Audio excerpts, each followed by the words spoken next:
मेरे सामाजिक परिवार के सभी सदस्यों को यथोचित अभिवादन। राम राम। उत्तर प्रदेश और दूसरे जिन राज्यों में विधानसभा चुनाव होने हैं उनकी बड़ी चर्चा है, लेकिन कल यानी 30 अक्टूबर को 14 राज्यों की 30 विधानसभा सीटें और 3 लोकसभा सीटों पर भी उपचुनाव होने जा रहे हैं। 2 नवंबर को इनके नतीजे आ जाएंगे। अब वैसे तो भले ही इन उपचुनावों से या कहें लोकसभा और विधानसभा में न तो केंद्र की सरकार बदलने जा रही सीधे तौर पर, न राज्य की सरकार, कोई बड़ा परिवर्तन नहीं होगा तुरंत, लेकिन ये जो सीटें हैं इनके जो नतीजे आएंगे वो देश के कई राज्यों के मुख्यमंत्रियों की कुर्सी मजबूत पकड़ रहेगी उनकी कुर्सी पर या कमजोर हो जाएगी।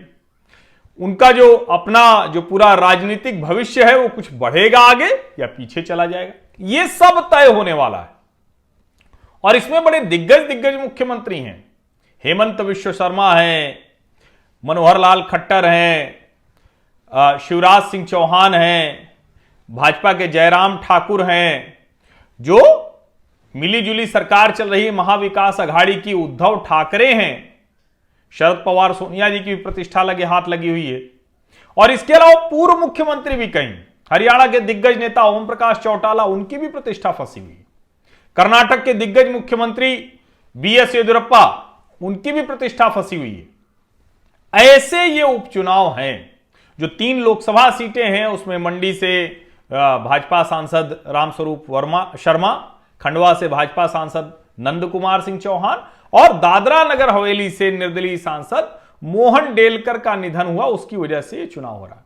अब जो बाकी 14 राज्यों की 30 विधानसभा सीटें हैं उसमें असम में 5 सबसे ज्यादा है। बड़ा महत्वपूर्ण चुनाव है, रोचक है, मैं आपको बताऊंगा आगे।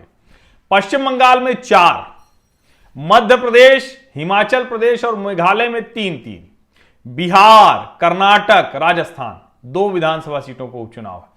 हरियाणा, आंध्र प्रदेश, महाराष्ट्र, मिजोरम, नागालैंड, तेलंगाना 1 सीट। अब सभी राज्यों का जो कहें कि आप अगर ध्यान से देखेंगे तो बहुत स्पष्ट तौर पर दिख जाएगा, आपको समझ में आ जाएगा कि किस तरह से किन नेताओं की प्रतिष्ठा दांव पर है।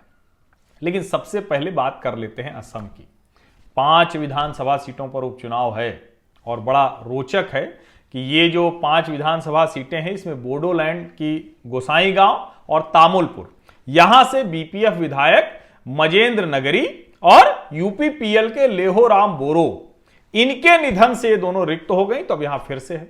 और इन दोनों सीटों पर भाजपा नहीं लड़ रही है, यानी असम की जो 5 सीटें हैं उसमें 2 पर भाजपा नहीं लड़ रही, उसकी सहयोगी यूपीपीएल लड़ रही। जो 3 सीटें बचती हैं, भवानीपुर, मरियानी और थौरा, यहां के विधायकों ने कांग्रेस और एआईयूडीएफ छोड़कर भाजपा का साथ पकड़ लिया। तो अब जाहिर है उस वजह से चुनाव हो रहे हैं। मरियानी से 4 बार से कांग्रेस के विधायक रहे आदिवासियों के शक्तिशाली नेता हैं रूपज्योति कुर्मी, अब भाजपा के चुनाव पर वोट मांग रहे हैं। थौरा से 2 बार के कांग्रेस के विधायक सुशांत बोरगोहेन हैं, छात्र जीवन से कांग्रेस से जुड़े रहे, अब वो भाजपा ही हैं।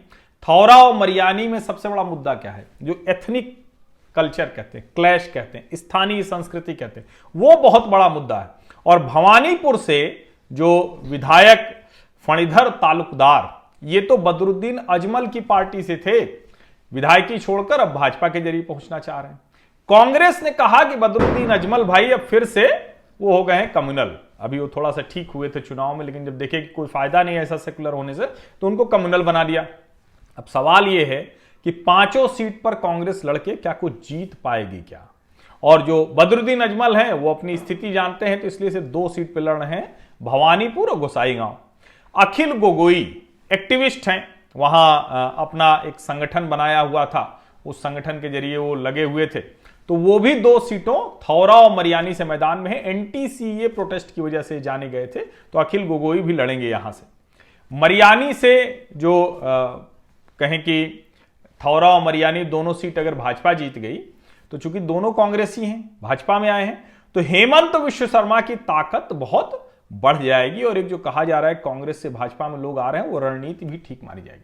और वैसे तो ये 5 के 5 कुछ भी नतीजे आए, 126 की असम विधानसभा में 59 भाजपा है, 9 एजीपी, 5 यूपीपीएल, यानी एनडीए मिला के 73 हो जाता है 126 की विधानसभा में, कोई दिक्कत नहीं। लेकिन अगर हम उसको ऐसे देखें कि भाजपा अकेले तो 59 ही तो है, 62 विधायक हो जाएंगे अगर 3 जीत लिया तो तब उसकी ताकत 126 की विधानसभा में ज्यादा मजबूत हो जाएगी। तो ये इसको सीधे सीधे समझे कि हेमंत विश्व शर्मा, अखिल गोगोई की अपनी पूरी राजनीति, चूंकि कृषक संगठन, कृषक मुक्ति संग्राम समिति से, फिर एंटी-सीए प्रोटेस्टर, फिर यूएपीए में जेल जाना, और फिर तो कई चीजें हैं। तो देखिए क्या होता है, कांग्रेस बदरुद्दीन अजमल दोनों अलग चले गए हैं, तो क्या कुछ बचेगा कि नहीं बचेगा। तो सत्ता में कोई परिवर्तन नहीं होगा, लेकिन राज्य की राजनीति अवश्य तय होगी। पश्चिम बंगाल, वहां तो जाहिर है कि ममता बनर्जी बहुत ताकतवर हैं, और जो साफ साफ दिखता है कि वहां कोई बहुत बड़ा परिवर्तन होता हुआ नहीं दिख रहा है। तो लेकिन फिर भी भारतीय जनता पार्टी कैसे लड़ेगी, किस तरह से वहां होगा, वो बहुत कुछ तय करेगा, और जो दूसरी पार्टियां हैं उनकी क्या भूमिका रहेगी। लेकिन एक और महत्वपूर्ण राज्य है जिसको ज्यादा समझना जरूरी है। नीतीश जी वैसे तो एनडीए का हिस्सा है, लेकिन वो स्वतंत्र सत्ता है उनकी, वहां भी 2 सीटों पर चुनाव है। दोनों जेडीयू विधायकों के निधन की वजह से ये खाली हुई है, शशिभूषण हजारी और मेवालाल चौधरी, कुशेश्वर स्थान और तारापुर विधानसभा, मजबूत सीटें हैं उनकी।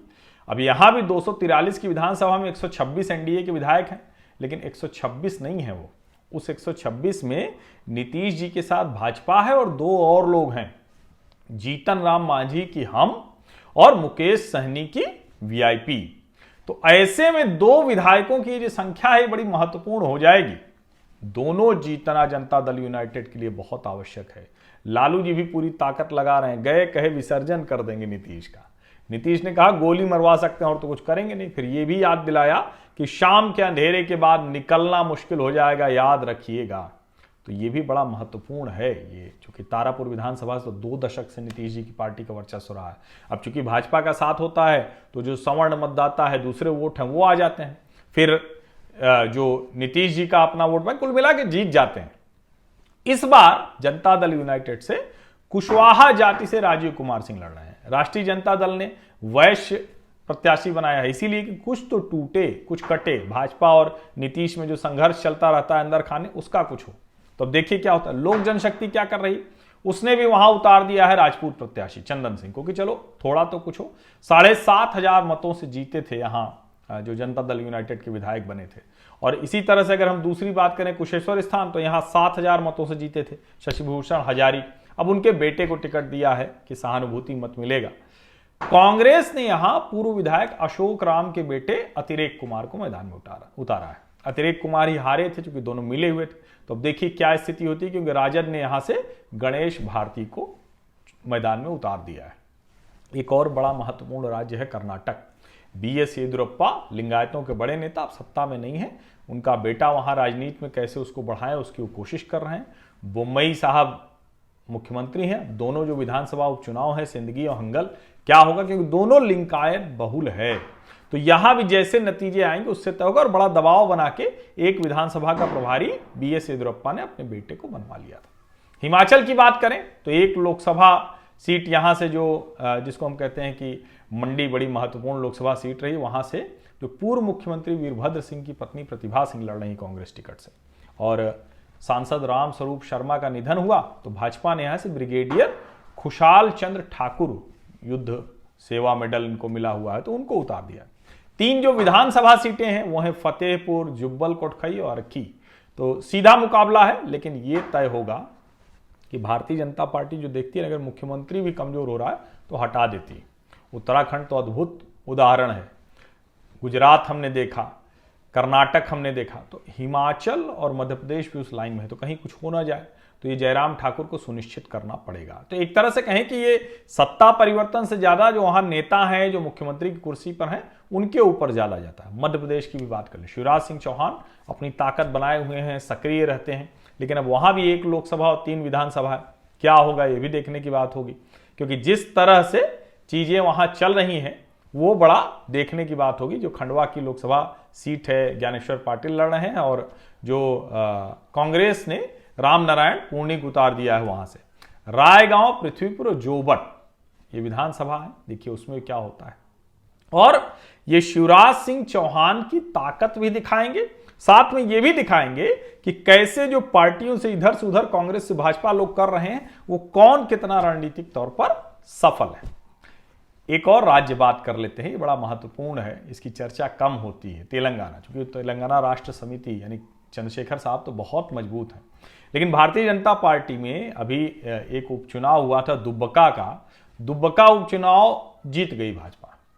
अब उसके बाद से लग रहा है कि अरे दुब्बका उपचुनाव जीत गई है, ग्रेटर हैदराबाद म्युनिसिपल कॉरपोरेशन में अच्छी खासी सीटें जीत ली हैं, तो भाजपा की शक्ति बढ़ रही है।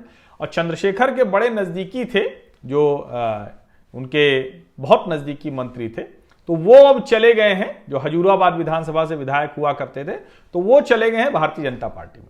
मजबूत नेता हैं, बड़े नेता हैं, एटाला राजेंद्र, तो ये भी एक बड़ा महत्वपूर्ण है। टीआरएस ने वहां से जेलू श्रीनिवास यादव को मैदान में उतारा है। महाराष्ट्र की भी बात अवश्य करनी चाहिए। उपचुनाव की अगर हम बात करें, वहां नांदेड़ जिले की देगलूर विधानसभा पर वहां चुनाव होना है, और जो राय साहब अंतपुरकर के निधन की वजह से हो रहा है, कांग्रेस ने उनके बेटे जितेश अंतपुरकर को उतारा है। महाविकास अघाड़ी के लिए तो इज्जत फंसी हुई है, क्योंकि अभी इससे पहले पंढरपुर में भारतीय जनता पार्टी ने महाविकास अघाड़ी को हरा दिया था, और भाजपा ने यहां जो शिवसेना के पूर्व विधायक हैं सुभाष सबने, उनको प्रत्याशी बना दिया है। उद्धव ने टिप्पणी की कि इनके पास तो प्रत्याशी तक नहीं, लेकिन इससे कुछ फर्क नहीं पड़ता, क्योंकि आपका भी तो गठजोड़ नहीं था उद्धव जी, आप मुख्यमंत्री हो गए। तो ये मूल बात है। तो ये भी यहां भी मामला बहुत फंसा हुआ है, और सभी राज्यों में जो सभी 14 राज्य हैं वहां ये है, लेकिन एक और राज्य है जहां पूरी की पूरी पारिवारिक प्रतिष्ठा फंसी हुई है, वो राज्य है हरियाणा। अभय चौटाला, बड़ा आपने देखा रहा होगा, गाड़ियों के काफिले में गए थे, कहे कि हम जा रहे हैं राकेश टिकैत से मिलने, और कृषि कानून वापस नहीं लिया तो इस्तीफा दे देंगे। गए, दे के भी आए इस्तीफा, ट्रैक्टर से गए थे विधानसभा। लेकिन अब बिना सत्ता के तो तड़पने लगते हैं नेता। अभय चौटाला ओम प्रकाश चौटाला के बेटे, लेकिन अब चूंकि उन्हीं के परिवार के, उनके भाई, उनका बेटा, भतीजा सब चले गए। बेटा मतलब उनका नहीं, उनके भाई का बेटा दुष्यंत चौटाला भारतीय जनता पार्टी के साथ चले गए। जननायक जनता पार्टी बनाकर कहे ताऊ देवीलाल की असली विरासत तो हम हैं। तो ओम प्रकाश चौटाला संकट में, जेल काटकर लंबे समय बाद लौटे। अब फिर से एलेनाबाद सीट जो उनकी घर की सीट है, और अभय चौटाला यहीं से विधायक थे, बड़े मजबूत है यहां। लेकिन भारतीय जनता पार्टी ने भी यहां से जो बहुत बाहुबली किस्म के, विवादित किस्म के विधायक हैं, गोपाल कांडा, उनके भाई गोविंद कांडा को उतार दिया है। अब जाहिर है जननायक जनता पार्टी तो समर्थन कर ही रही, दुष्यंत चौटाला पूरा परिवार लगा हुआ है। यहां खट्टर की प्रतिष्ठा कम दांव पर है, यहां चौटाला परिवार की प्रतिष्ठा दांव पर है कि क्या होगा इस चुनाव। तो भले ही हम जो बड़ी बड़ी सीटें हैं उनकी चर्चा करते हैं, तो ये जो राज्य में उपचुनाव होते हैं इनको हम नहीं ध्यान देते हैं, लेकिन 2 नवंबर को ये जो उपचुनाव के नतीजे आएंगे, ये भी राज्यों की राजनीति बहुत कुछ तय करने वाले हैं। ये इसको बहुत ध्यान से सुनिए, समझिए, और आपका राज्य है तब तो आपको इसको और ठीक से देखना चाहिए। आप सभी लोगों का बहुत बहुत धन्यवाद इस चर्चा में शामिल होने के लिए। और ये इस तरह की जो चर्चा है, ये जानकारी दूसरों को होनी चाहिए, क्योंकि राजनीति अगर आपको समझनी थी, जो उपचुनाव होते हैं और इस तरह से जब एक साथ हो रहे हैं और बड़े महत्वपूर्ण उपचुनाव हो रहे हैं, तो पार्टियों की रणनीति, एक पार्टी से इधर से उधर जाना, जो मुख्यमंत्री की कुर्सी पर है उसको अपनी कुर्सी बचाना, उद्धव ठाकरे, शरद पवार, सोनिया गांधी की प्रतिष्ठा फंसाना, बहुत सी चीजें हैं। तो देखिए इस सब का क्या जवाब आता है। कल मतदान है और 2 तारीख को नतीजे आएंगे। धन्यवाद।